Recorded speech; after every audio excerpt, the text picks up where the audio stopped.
Hello বন্ধুরা, শুভ সন্ধ্যা। তা সন্ধ্যাবেলা তো হয়ে গেছে। এখন তো আমি আমার মামির বাড়িতে এসেছিলাম। আপনাদেরকে দুপুরবেলা বলেছিলাম যে আমি আমার মামার শ্বশুর বাড়িতে পিকনিকের জন্য এসেছি। তো এই ঘুম থেকে উঠেই মামি একটা নতুন ধরনের ফল দিল, ওইটাই আপনাদের সাথে খাচ্ছি। তো এই দেখুন, দেখতে পাচ্ছেন কিউই। খেয়ে বলি কেমন।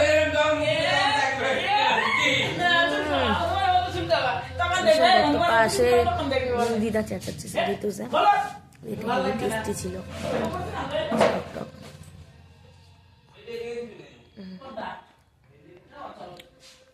দারুণ খেতে বন্ধুরা। আপনারা নিশ্চয়ই এই ফলটা খেয়েছেন।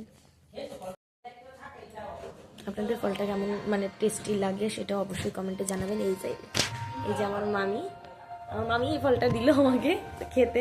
তাই তোমার কেমন লাগে এই ফলটা? ভালো লাগে। এইটা আমি ফার্স্ট টাইম টেস্ট করলাম, আমার কাছেও বেশ ভালো লেগেছে, বিকজ আমি টক টক জিনিস পছন্দ করি। আপনাদের কেমন লাগে সেটাও কিন্তু অবশ্যই জানাবেন। ঠিক আছে, টাটা টাটা।